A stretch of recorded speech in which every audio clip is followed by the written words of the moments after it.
Bonjour, je suis content de vous retrouver aujourd'hui. On parle coordination, on parle de muscles et vous le savez, les conseils que je vous donne ne remplacent pas ceux d'un professionnel de la santé. Vous allez trouver beaucoup de conseils, des exercices aussi que je vous montre aujourd'hui dans mon livre Plus jamais malade, mon approche globale pour un corps en santé et on fera aussi des allusions à mon nouveau Qui roman touche votre Corps coordination? étranger qui est publié aux éditions Stanké. Vous pourriez avoir un tunnel carpien, hein, une compression au niveau du poignet qui provoque des engourdissements et de la faiblesse musculaire. Vous pourriez peut-être avoir eu des séquelles permanentes. Vous pourriez avoir une douleur au dos qui est causée par une hernie discale, qui a comprimé un nerf, qui a blessé un nerf de façon permanente. C'est vraiment pas toutes les hernies discales qui font ça. C'est possible de stimuler, peut-être de retrouver en partie ou en totalité sa coordination, en partie ou en totalité sa force musculaire. C'est pas toujours possible et parfois on a un plateau de récupération, on ne peut pas aller plus loin. Et la danse, comme vous le voyez en ce moment, c'est tellement un beau, une belle, j'allais dire un beau véhicule pour stimuler notre coordination. C'est aussi agréable, c'est valorisant. Là, ça semble être une danse, une danse plutôt classique. Il y en a vraiment plusieurs types qui pourront, qui pourront correspondre à vos goûts, à ce que vous aimez. Donc, oui, dans une certaine mesure, la coordination peut s'améliorer grâce à l'entraînement. Dans l'entraînement, il y a de la répétition pour améliorer sa coordination. L'élément répétitif est un élément clé aussi et ce, à tout âge. Je vous montre quelqu'un qui fait du tir à l'arc. Dans mon roman Corps étranger, il y a un des personnages. Les personnages secondaires sont tous des patients qui sont traités par le protagoniste qui est physiothérapeute. Et le titre Corps étranger, ben, ça fait un peu référence aussi à notre propre perception de notre corps quand on a un problème de santé et quand on a un problème de coordination, on a parfois l'impression que notre corps nous est étranger. Et donc, je reviens au tir à l'arc. Il y a un personnage qui a des problèmes de coordination, disons, qui prend des cours de tir à l'arc. Et je vous donne cet exemple-là parce qu'on a une cible lorsqu'on fait du tir à l'arc au premier degré. Et d'avoir des activités qui sont signifiantes pour soi, qui nous donnent une cible, par exemple, d'améliorer notre coordination lorsqu'on marche, d'améliorer notre coordination lorsqu'on cuisine, d'améliorer notre coordination lorsqu'on tire à l'arc pour atteindre telle partie de la cible. Ça serait notre objectif, disons, pour le prochain mois. Ça nous donne une cible dans toutes les déclinaisons de sens du mot cible et c'est souvent beaucoup plus efficace. Le cerveau a souvent besoin de sens pour nous aider à reprendre nos capacités physiques et c'est particulièrement vrai pour cette immense capacité physique qui est la coordination. Alors à tout âge, qu'on ait l'âge du personnage d'Émilie dans mon roman qui pratique le tir à l'arc ou qu'on ait 65 ans, tir à l'arc ou autre chose, de faire une activité physique qui a du sens pour nous et qui nous permet aussi d'avoir un peu de plaisir, pourquoi pas. Le cerveau et le système nerveux dans son ensemble ont une certaine capacité d'adaptation. On parle de neuroplasticité. Évidemment, si je prends une partie du cerveau que j'ai ici avec moi, ben, le cerveau, ça ressemble plus à ça qu'à ce que vous voyez, mais de retenir aussi dans cette image du cerveau qui est modelable. Les connexions nerveuses, il y en a vraiment beaucoup dans le cerveau et lorsque une série de connexions fonctionne peut-être moins bien, il y a souvent une deuxième, une troisième, une quatrième piste qu'on peut prendre. Votre cervelet construit des schémas moteurs, hein, des systèmes, je simplifie un peu, mais pré-organisés pour être utilisés rapidement dans différentes tâches que vous faites souvent, par exemple. Mais là aussi, il y a de la neuroplasticité. Il y a plusieurs possibilités. Votre cerveau a une immense capacité de s'adapter. C'est vrai aussi pour vos muscles, mais c'est vrai pour le système nerveux. Et plus vous faites des activités qui sont signifiantes, qui sont diversifiées, qui utilisent les mains, les bras, qui se font debout, qui se font assis, couchés, qui se font aussi dans un contexte d'exigence cardiovasculaire. Ça aussi, c'est important, la vascularisation. Donc, je voulais vous proposer cette image de cerveau qui est malléable. Il y a le personnage d'Alexandre. Depuis quelques semaines, nous utilisons un de mes vieux claviers. C'est le protagoniste qui parle, le physiothérapeute, un de mes vieux claviers pour transposer les exercices dans une action concrète. Appuyer sur une touche d'un piano, par exemple, ou d'un clavier, sans déclencher les autres, affine la dissociation entre chacun des doigts. Lorsqu'on bouge les doigts, si vous voulez bouger votre index, vous ne voulez pas bouger tous les autres doigts, vous voulez les dissocier. Ça, vous dissociez le mouvement de l'index des autres doigts. Ça fait partie de la coordination dans la motricité fine.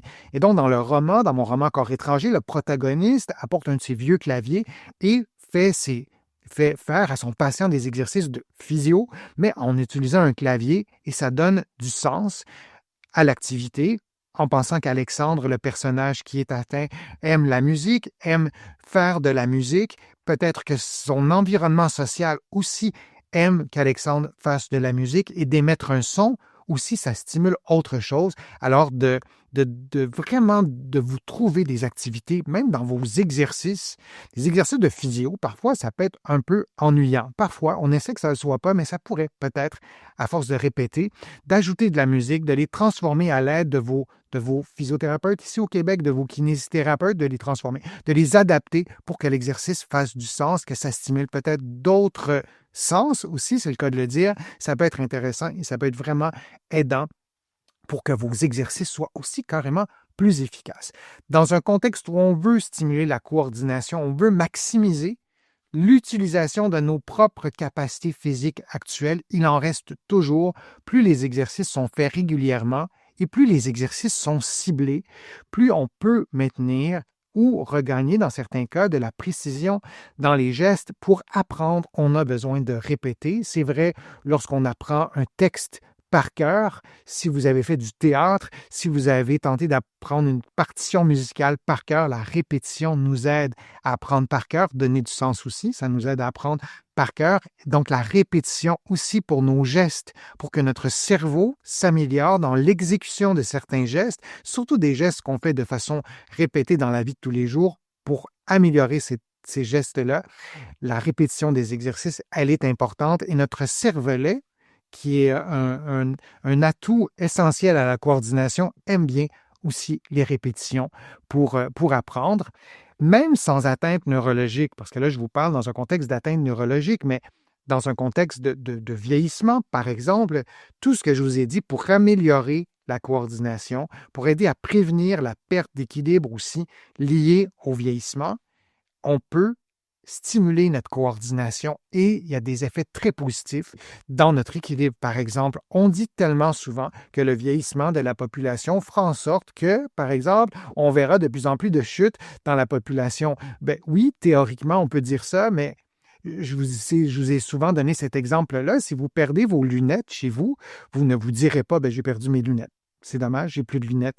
Vous allez tenter de retrouver vos lunettes, mais l'équilibre dans un contexte de vieillissement, il y a un peu de ça, c'est un peu comme si vous aviez perdu vos lunettes. Il faut soit trouver d'autres lunettes ou retrouver ce que vous avez perdu. Et pourquoi ça fonctionne? Parce que le cerveau, je vous le disais, a cette plasticité. Le système nerveux a une neuroplasticité. Il faut arrêter de dire que le vieillissement de la population, ça fait telle et telle chose. Pour tous les éléments qui pourraient être reconstruits, retrouvés dans un contexte d'avancée en âge.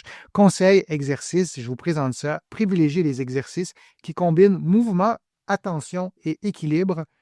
Évidemment, vous les adaptez à vos capacités physiques. Vous respectez aussi les règles de sécurité de base, mais de marcher en lançant une balle et en la poursuivant des yeux, ça peut être un exercice pour intégrer aussi l'aspect du mouvement des yeux, la proprioception, la capacité de votre corps à reconnaître les positions des différents segments de votre corps, tous les éléments qui participent à la coordination dans un exercice qui combine tous ces éléments, ça peut être plus efficace. Vous pourriez juste rester debout, lancer la balle, la regarder, élever le bras opposé aussi. Il y a vraiment plusieurs déclinaisons. Mais c'est pour vous donner des idées. Commencez, et ça c'est tellement important, par un niveau de difficulté faible, puis vous augmentez petit à petit pour éviter les déséquilibres ou les chutes. J'aurais pu ajouter aussi éviter les échecs.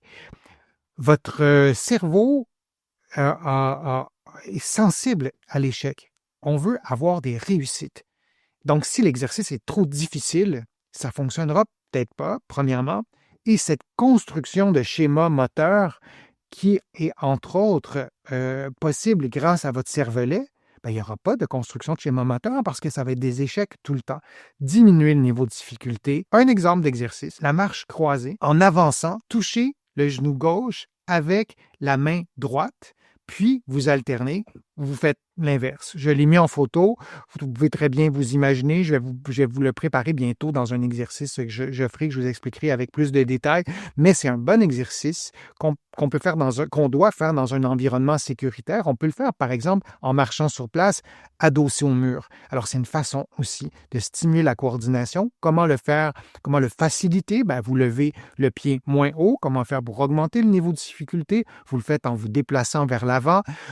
À la limite, les yeux fermés dans un environnement sécuritaire, ça sera beaucoup, beaucoup plus difficile.